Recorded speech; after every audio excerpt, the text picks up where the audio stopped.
Today, we're going to work on a whole new concept, and that is the concept of electric flux.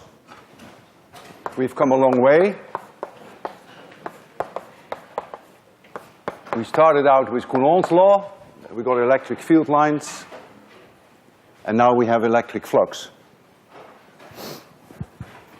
Suppose I have an electric field, which is like so, and I bring in that electric field a surface, an open surface, like a handkerchief or a piece of paper. And so here it is, something like that. And I carve this surface up in very small surface elements, each with size dA, that's the area, teeny weeny little area, and let this be the normal N roof, the normal on that surface. So now the local electric field, say at that location, would be, for instance, this. That's a vector. The electric flux, d phi, that goes through this little surface now, is defined as the dot product of E and the vector perpendicular to this element, which has this as a magnitude dA.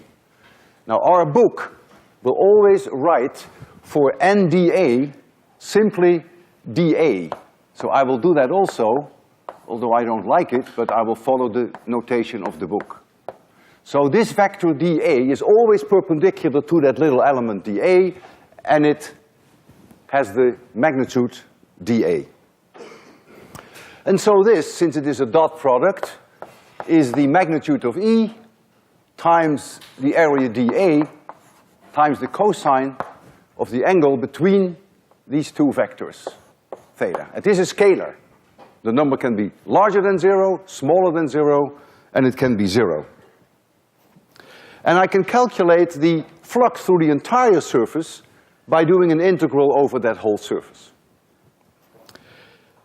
The unit of flux follows immediately from the definition. That is newtons per coulomb. So the units of this flux is newtons per coulomb times square meters. But no one ever thinks of it that way, just SI units. I can give you some intuition for this flux by comparing it first with an airflow. These red arrows that you see there represent the velocity of air. And you see there a black rectangle, 3 times.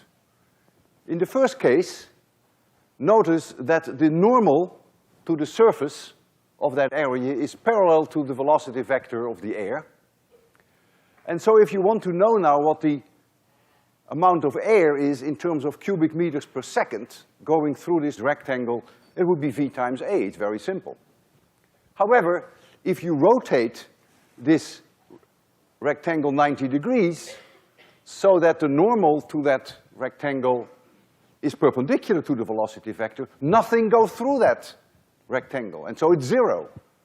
And so now the flux, you can think it, air flux is 0. And if the angle is 60 degrees, then it is, of course, V times A times the cosine of 60 degrees. Now think of these red vectors as electric fields. So now the electric flux going in the first case through that surface is now simply E times A. In the second case, it's 0. And in the last case, it is EA times the cosine of 60 degrees. And so you can sometimes think of this as airflows. We also saw that when we dealt with field lines. That can come in sometimes very handy. I now take a surface which is not open as this one is. This is an open surface.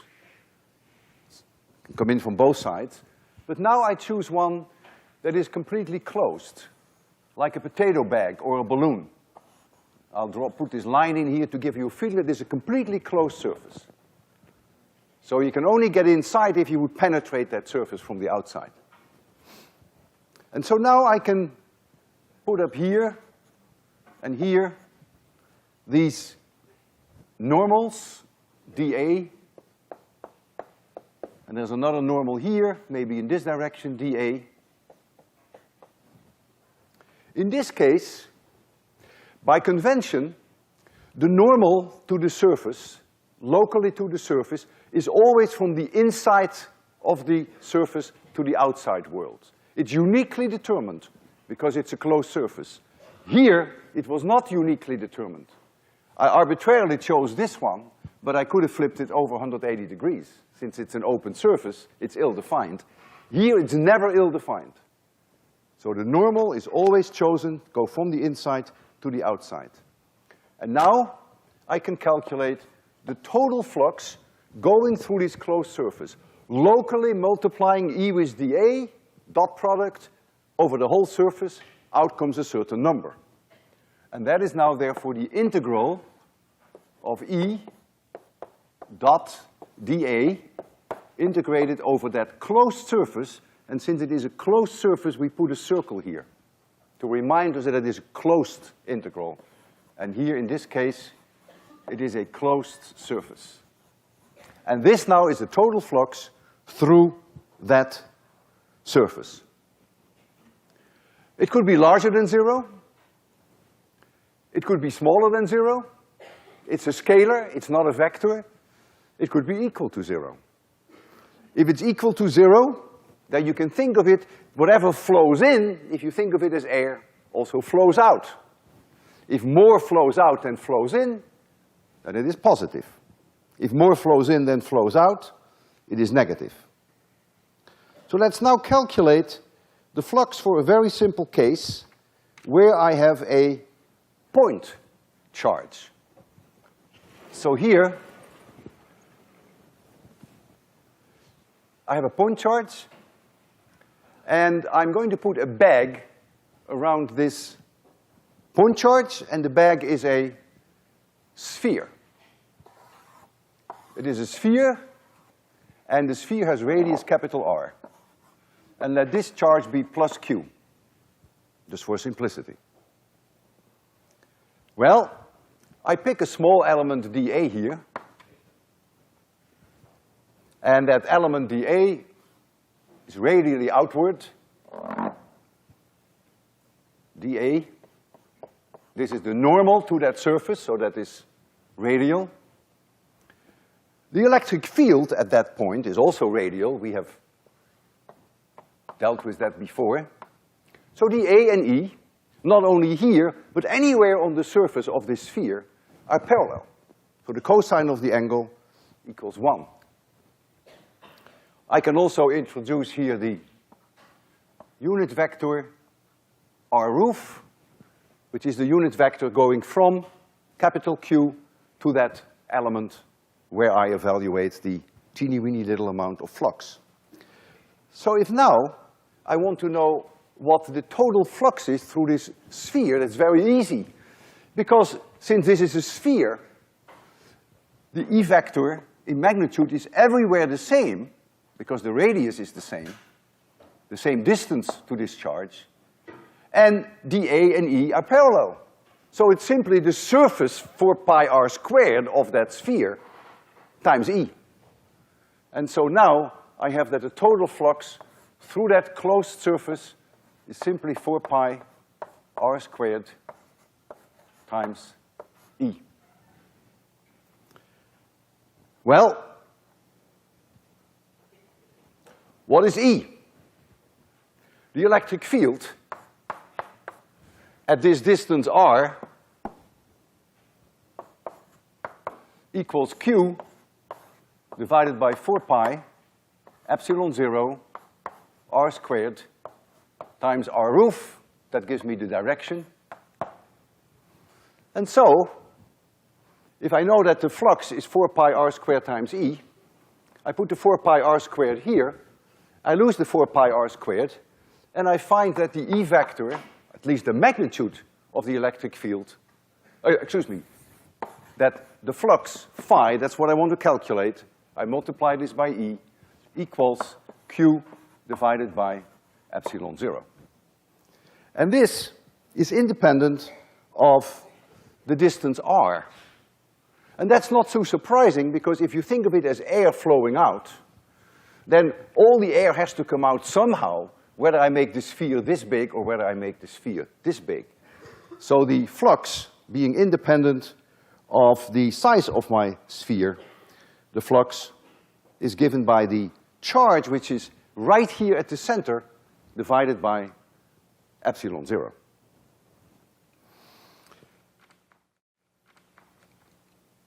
Now, if I had chosen some other shape, not a sphere, but I have dented it like this, it's clear that the air that flows out would be exactly the same.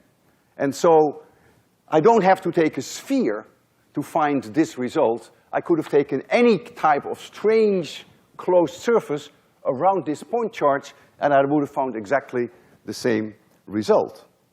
And if I put more than one charge inside this potato bag, then clearly, since I know that electric fields from different charges can be added, should be added vectorially, it is clear that the relation should also hold for any collection of charges inside the bag. And therefore, we now arrive at our first milestone in 802, which we call Gauss's law. And Gauss's law says that the flux, the electric flux, going through a closed surface, being the closed surface of E dot dA, is the sum of all charges Q which are inside the bag that you may choose at any time you pick that bag, divided by epsilon 0. And this is the first of 4 equations of Maxwell, which are at the heart of this course. So the electric flux through any closed surface is always the charge inside that closed surface divided by epsilon 0. And if that flux happens to be 0, it means there is no net charge inside the bag. There could be positive, there could be negative charges, but the net is 0. Gauss's law always holds, no matter how weird the charge distribution inside the bag, no matter how weird the shape of this bag, it always holds. But Gauss' law won't help you very much if you don't have a situation whereby the charges are distributed in a very symmetric way. Gauss' law holds, but it doesn't do you any good if you want to calculate the electric field. In order to calculate successfully the electric field, you do need forms of symmetry, and there are 3 forms of symmetry that we will deal with in 802. One is, of course, spherical symmetry. Another one is cylindrical symmetry. And a third one is flat planes with uniformly charged distributions. Then we also have situations of symmetry. And so now I would like to, as a first example, use an application of Gauss's law, and I will start with a situation of spherical symmetry. And I use a thin shell, a hollow sphere, which is thin. And so this radius is r. And I put charge Q on here, but it is uniformly distributed. That's crucial. If it's not uniformly distributed, I have no symmetry, I can't do the problem. So it's uniformly distributed.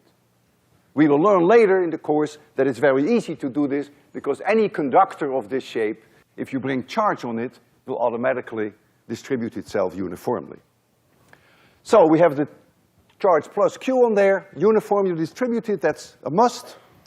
And I would like to know now, what is the electric field here, at a distance r from the center, and what is the electric field here, at a distance r from the center. In other words, I want to know what is the electric field everywhere in space, just due to this charged, uniformly charged sphere. And with Gauss' law, it just goes like that. You now have to choose your Gauss surface. And if you don't choose it in a clever way, you get nowhere. In a case like this, I would think it is rather obvious that the Gauss surface that you would choose are themselves spheres, concentric spheres. If you want to know what the electric field is at this point, you choose a sphere with this radius r going through that point. And if you want to know what it here is, you choose a sphere going through that point. All the way enclosed. It's a concentric sphere. And now, you have to use symmetry arguments. And the symmetry arguments are the following. Since this is spherically symmetric, this problem, if you're here, whatever the electric field is here in magnitude must be the same as it is there, and it must be the same as it is there, because of the symmetry of the problem. Couldn't be any larger here than it could be here. That's obvious. That's a symmetry argument, because the charge here is uniformly distributed. That's symmetry argument number one. Now comes another symmetry argument, and that is the electric field, if there is an electric field, must be either radially pointing outwards or radially pointing inwards. So either it has to be like this, or it has to be like this, and here the same, either like this or like this, because we already know if this is a positive charge, that it's going to be pointing outwards. It cannot go like this or like this, because nature could not decide in this spherically symmetric problem to go like this or like this. It can only go radially. That's the second symmetry argument. So now, if we go to this sphere now, and we know that E is radially outwards, apart from a plus or a minus sign, apart from the fact that the angle between dA and E could either be 0 degrees or 180 degrees, we know now that the surface area of that sphere, which is 4 pi r squared, times the magnitude of the E vector right here, I can do that now because dA and E are either parallel or anti-parallel. That must be equal to Q inside divided by epsilon 0. There is no Q inside, so E must be 0. That's an amazing result. You say, well, there's no charge inside. Still an amazing result, because it means that anywhere inside here, no matter what radius you choose, the electric field equals exactly 0. And it means there is some crazy conspiracy of all these charges that are uniformly distributed here, which each individually contribute to the electric field inside through Coulomb's law, that all those together, through a conspiracy, make the E field everywhere inside 0. It's a non-trivial result. All right, so now we know that the E field inside is 0. So this is for R smaller than R. Let's now go R larger than R. Everything I told you holds for the sphere which is outside this hollow sphere. Everything holds. The E field here must be the same everywhere on the surface. The A and E are either parallel or anti-parallel. So I can write down again that 4 pi r squared, which is the surface area, times the electric field vector, must be the Q inside divided by epsilon 0. But this Q is that Q. It's not 0. There is charge inside. And so now I know that the electric field E, in terms of its magnitude, is Q divided by 4 pi r squared epsilon 0. And we know the direction. If it is positive, of course it is radially outwards, and if this is negative, it's radially inwards. And this is a non-trivial result. We have seen this before. If I had put all the charge right here at the middle, at the center, we would have gotten exactly the same answer. We've seen that before. In other words, whether the charge is uniformly distributed over a sphere, or whether the charge is all of it exactly at the center of the sphere, that makes no difference for the E field as long as you're outside the sphere. If you plot the electric field as a function of R, and if here is capital R, and if this is the field strength, then you would get that the electric field is 0 inside, jumps to a maximum value, and this falls off as 1 over r squared, proportional to 1 over r squared.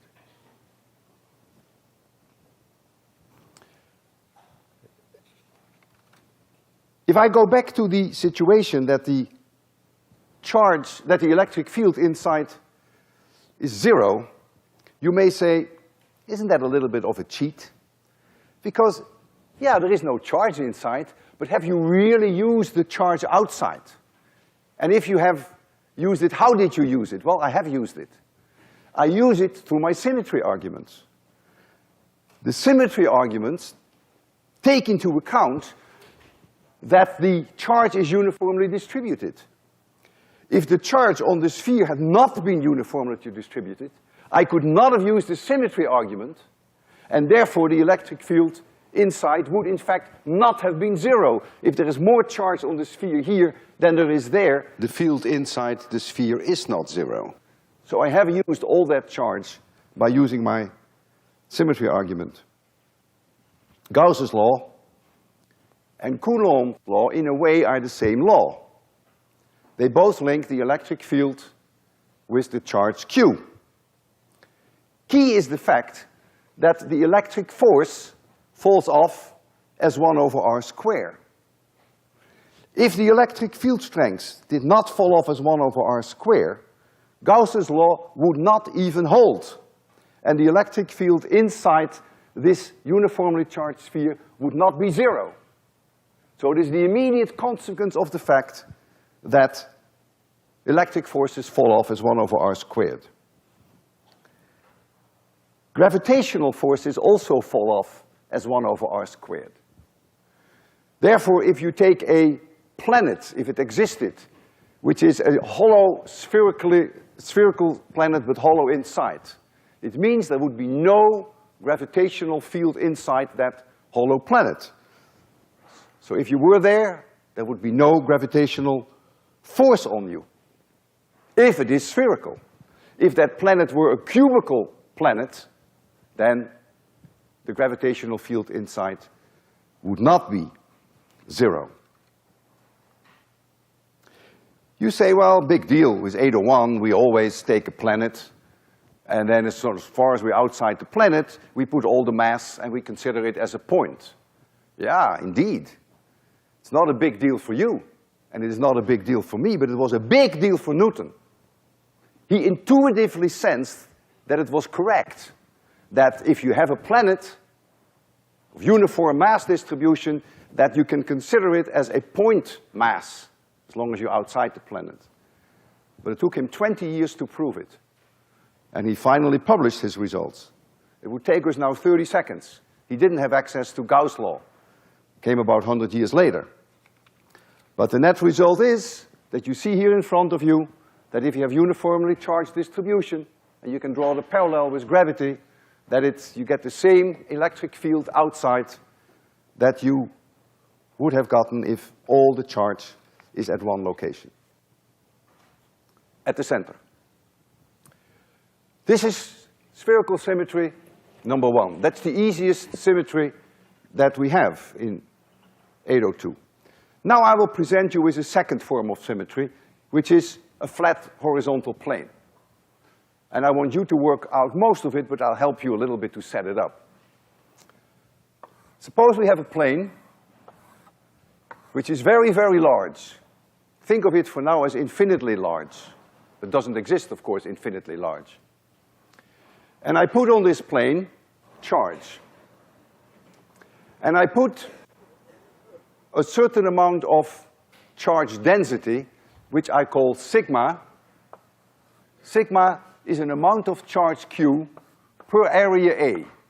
So it is a certain number of coulombs per square meter. And it's uniformly distributed, so the whole plane everywhere has the same number of coulombs per square meter, or microcoulombs, or nanocoulombs, whatever you prefer. And this is a plane which is huge, and you are being asked, what is the electric field anywhere in space? Just like we ask, what is the electric field anywhere inside the sphere and anywhere outside the sphere? Now I want to know what it is anywhere in the vicinity of this plane. if now you pick a clever Gauss surface, the answer pops out very quickly. If you would choose a sphere as a Gauss surface, you're dead in the waters, you get nowhere, because there's no spherical symmetry. I will define for you that Gauss surface, but I want you to work out at home how you get the electric field. Suppose I want to know what the electric field is at a distance d above the plane. What I do now is I choose this as my Gauss surface. Watch me closely. This is the intersection with the plane.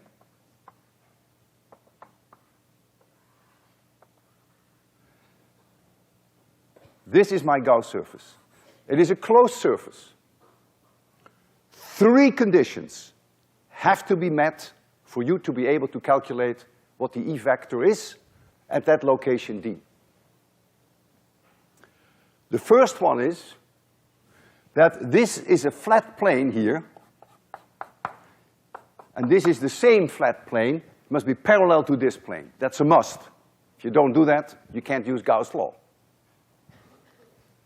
The second one is that these vertical walls that you have here are indeed perpendicular to that plane. In other words, these are parallel, and these are exactly vertical.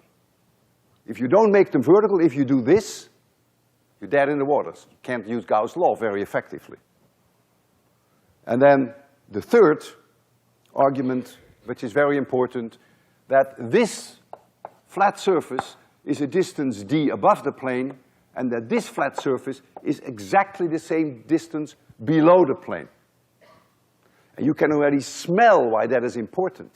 Because if you ever want to use a symmetry argument, if this plane is uniformly charged, the electric field vector here, in terms of magnitude, obviously must be the same as there in terms of magnitude, maybe not in terms of direction, as long as this d is the same as that d. So that's why it's important that the two d's are the same. And the only charge that you have inside when you apply Gauss's law is the charge which is, of course, here. That's the only charge inside that closed box. If you work this out at home, you will find an amazing result. You will find that the electric flux through these vertical walls, 0. Nothing comes out through the vertical walls. Think about it, why that is. Use symmetry arguments. But something comes out here or comes in here if it is a negative charge, and something goes out here. And so you only have 2 contributions from those 2 end plates. You'll work on that, and you will find, perhaps to your amazing result, that the electric field equals sigma divided by 2 epsilon 0, and that it is independent of how far you are from that plane. Whether you're very far away or whether you're close, it's the same. So if this is that plane, and if the plane is positively charged, then E would be like this here, and E would be like this here, and it would be independent of distance, and if it is negatively charged, the E would be like so, and it would be like so, pointing towards the plane, and in all cases, would the magnitude be sigma divided by 2 epsilon 0. Does it mean if I go very far away from that plane that it is still independent of the distance? Yeah, if that plane is infinitely large. But if the plane is only as large as the lecture hall here, then clearly it would hold very accurately as long as I stay relatively close to the plane. In other words, if my distance to the plane is small compared to the linear size of the plane. But if I go miles away, well, of course, then that plane is charged, looks like a point charge. If I'm 5 miles away from 26,100, if the plane is only as large as this lecture hall, then it looks like a point charge, and obviously the electric field will then fall off as 1 over r squared. So when I say the E field doesn't change with distance, it means, of course, that you have to be relatively close to the surface, relative to the linear size of that surface. So you are going to prove this, and I'm going to use this now to calculate for you a much more complicated configuration of two charged planes. But I use that result. That's very important. And suppose I have here a plate, very large. Nothing is infinitely large, of course. And it has a surface charge density plus sigma.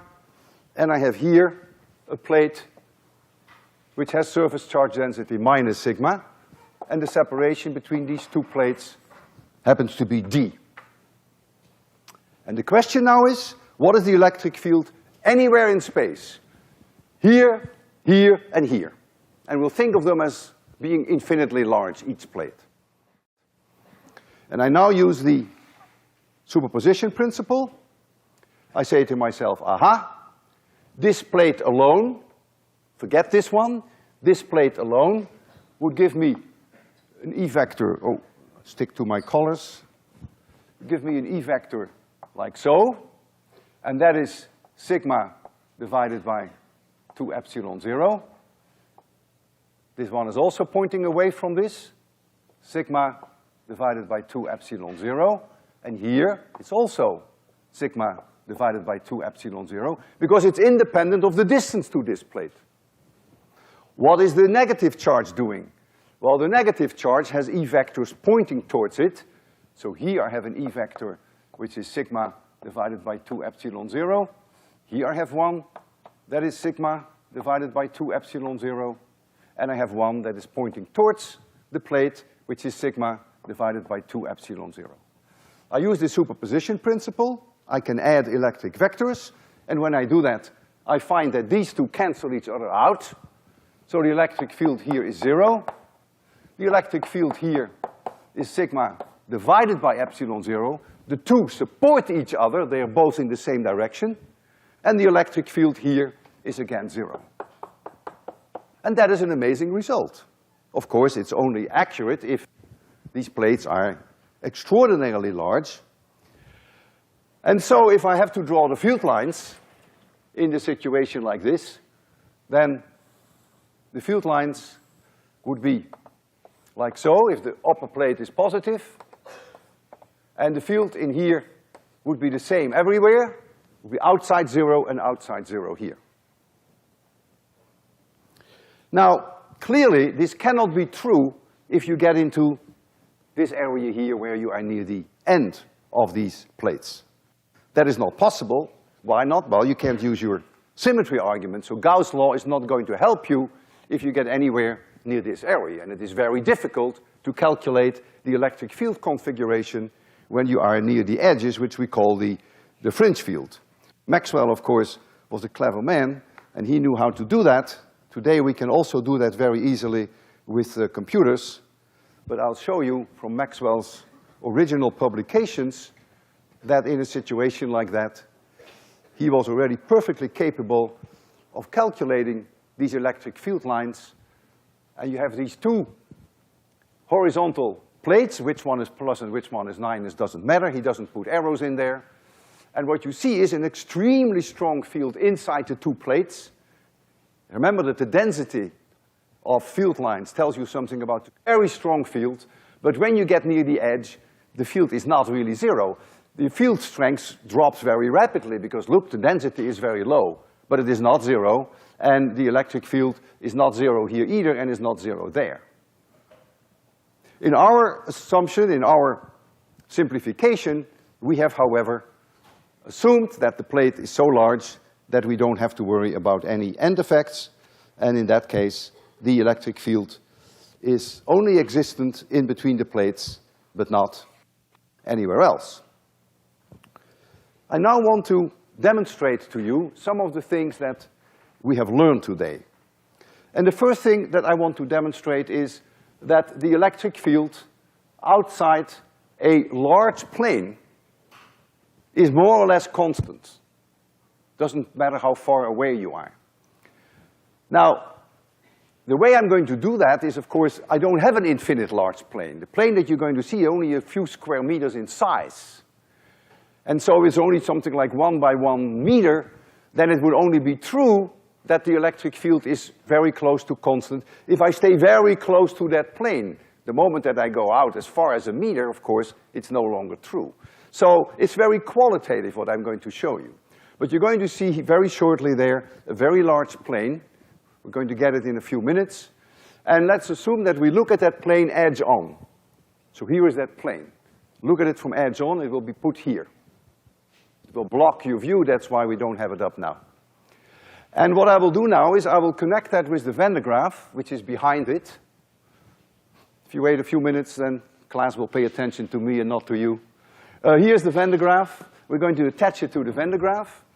And then we use this interesting fishing rod, which is a small Mylar balloon, which we will charge with the same charge as the Van de Graaff, the same charge as the plate. And we will hold that in front of the plane. And then, of course, there will be a force. So here is my glass rod, this is the vertical, and because there will be a repelling force on this air-filled balloon, there will be an angle. There's an electric force on it because the two have the same charge, and this is the angle theta that I will show you, projected on that wall, and when I move this away from this plane, you will see that the angle theta becomes smaller. Yes, of course, because look how small that plane is. No matter what I do, if I go from 20 to 40 centimeters, you can't really say that the plane is infinitely large compared to 40 centimeters. But you will see that the angle of theta will change very slowly. And then we will remove that plane, and then we will do exactly the same experiment, but we will use only the Van de Graaff, which produces now an electric field, and that electric field now falls off as 1 over r squared. It's not constant as a function of distance, but it falls off as 1 over r squared. This is a hollow sphere. So you can think of it as all the charge right at the center, as we demonstrated. It's on the blackboard still here. You know, you get that amazing result. And so now, if I place this fishing rod, this balloon, near the spherical Van de Graaff, you will see that this angle theta drops very fast when I start moving my hand away. Extraordinarily fast. If I double the distance to the center, the force on that little object will become 4 times smaller. It's inverse r squared. So let's first do the plane, and then we'll try to do the single Van de Graaff. And we'll try to optimize the light conditions. We have a projection here. There's a carbon arc, which will hopefully produce some light in that direction, if the carbon arc works. Marco, oh, I forgot to turn on the power. Thank you. So this carbon arc is coming on now, and you'll see there the shadows on that wall. See my hand? Here is that plane, and it is far from infinitely large, that plane. If I were this far away from it, 4 centimeters, very close approximation, it would be infinitely large. But if I'm here and there, and that's where I will be, of course, it is not infinitely large anymore. So let's start the Van de Graaff. You can't see, but I turn it on. It's rotating now. I have to put charge on here, so I'll touch it with the Van de Graaff. And so this is now charged. It has the same charge as the plane. The plane is being charged, and here you see the angle. Try to remember that angle. It's hard to estimate, maybe 15 degrees. You see the vertical. And if now it's about 30 centimeters away from the plane. And if now I go back to 50 centimeters, which is where I'm now, you see the angle hasn't changed very much. If I go further out to 60 centimeters, yeah, the angle goes down a little. Of course it does, but not very much. And if I go far away, all the way to Mass Avenue, of course, the force on this little object would be inversely r squared, because then the whole plane would behave like a point source. So I've shown you that very close to this plane, the electric field stays approximately constant. So if now we remove this, Marcos, if you can, yeah, we'll have to take this also off. Thank you very much. So now we have the Van de Graaff alone. So now we know that the electric field falls off as 1 over r squared. That's a very good approximation now. We can think of the charge as being right at the center. I will give it a little bit of charge. Oh, it is already charged. Okay, so look at the projection. The balloon is now, maybe 30 centimeters away from the center, maybe 40. Or the angle is almost 45 degrees. And now I double the distance, I go to about 90 centimeters, and look at that angle theta. The angle theta is now down to, maybe 10 degrees. I will go back where I was. This angle is about 40 degrees, and now it's very small, and when I go here, which is about 1.5 meters, you can hardly see that there's any angle. It's only a few degrees.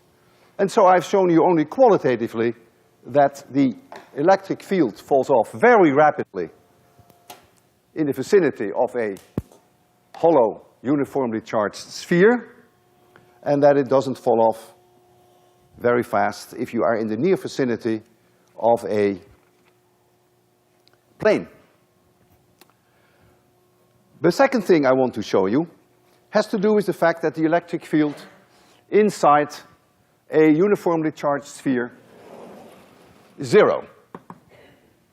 Here I have a sphere which is not entirely closed.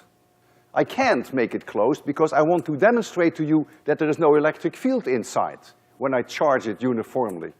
And since I have to get inside, I need an opening. There's nothing I can do about it. Since there is an opening, the electric field is not exactly 0 inside. It's only true if this is a complete closed surface and if the charge is uniformly distributed. But it's a good approximation. The opening is quite small. And what I'm going to do is I'm going to charge this sphere. I'm putting charge outside. I use a device that we have not used before, but that's not so important. But here is now that hollow sphere. I'm going to put charge on there. Let's suppose it is positive charge. So this will be positively charged. Since it is a conductor, as we will learn, I think the next lecture, or at least this week, that the charge will automatically distribute uniformly. It only does that on a conductor. And now, to demonstrate to you that there is an electric field here, I will use induction. I have 2 ping pong balls painted with conducting paint. They touch each other.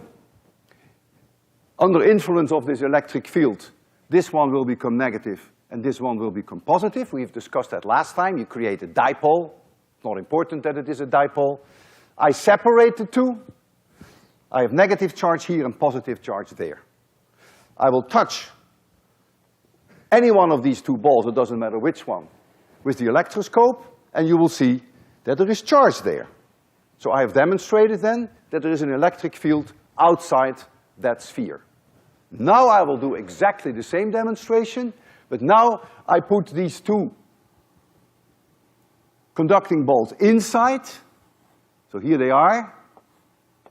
I touch them, you just have to trust me that I really will touch them. And then I will take them out. And if I didn't make a mistake, if I didn't touch the rim by accident, then I will show you that there is no electric field inside. It means there is no induction. So these balls did not pick up charge. I show you with the electroscope that indeed there is no charge on it. So that is the way I want to do this. So there's the electroscope. Here's the sphere. And the way I'm going to charge it has a nice name. It's called electrophorus. Hard to pronounce. I first rub a glass plate with cat fur. Then I take a metal plate, I put on top, and I touch it with my finger. And now I transfer charge. And you think about it, why that is. I put it on here again, touch it again with my finger. I'm again charging it. Put it on top, touch it again with my finger. I want a little bit more charge, so I'm rubbing this again. Put this on top, touch it with my finger. Every time I do that, I feel a little shock. Put it on there. Touch it with my finger. Okay, let's hope that's enough. So now comes demonstration number 1. These two spheres, conducting, completely discharged, I bring them close to this sphere. There they are. I separate them. So now they must have picked up charge. Shall I use this one or this one to touch the electroscope? The same to me. My right hand or my left hand? Who wants right? Who wants left? The right ones have it. And there's the charge. So I've shown you that there is an electric field there. Through induction, I've created charge on here. Now I'll do the same inside. It's always tricky, because if I hit the rim, then it's not zero. This one has to go in first because the opening is too small. Then the second one has to come in. Now I have to touch them, and I really do. I wouldn't cheat on you, not this time. They are now in contact with each other, and now I take one out, and I take the other out. Which one shall I touch it? There shouldn't be any charge on either one of them. We had left before or we had right before? Well, let's do this one. This one? Who is for left? Who is for right? The lefts have it. Nothing. Maybe teeny weeny little bit. Well, the electric field inside is not necessarily exactly zero, but it's extremely close. The last thing I want to show you has to do with the fringe field that we have seen here. I have here two parallel plates which I'm going to charge with an instrument that we have not seen before, which is called the Wimhurst.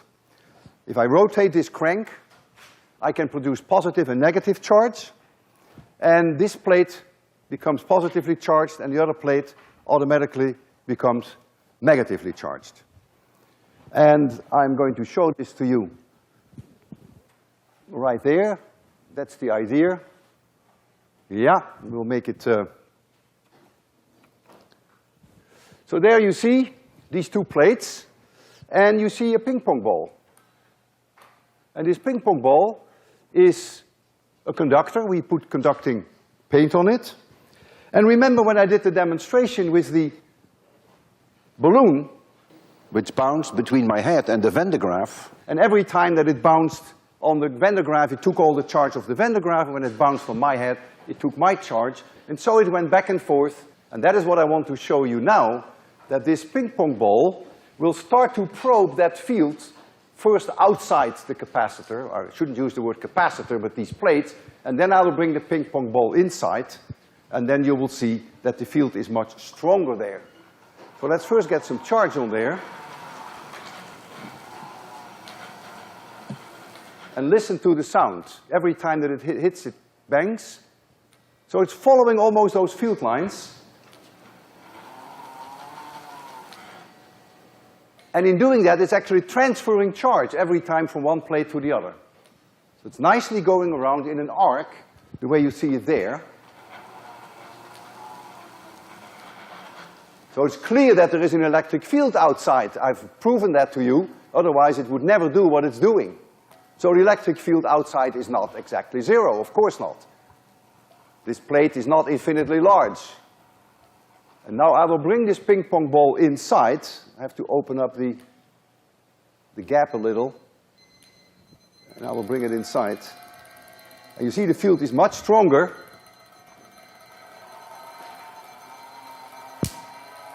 Now it's going back and forth between those very high density field lines.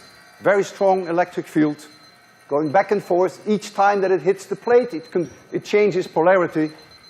And this is not too different from the experiment I did with the balloon when I bounced it back from the Van de Graaff to my head. and back to the Van de Graaff. Okay, start working on that assignment. It's not an easy assignment this week. See you Wednesday.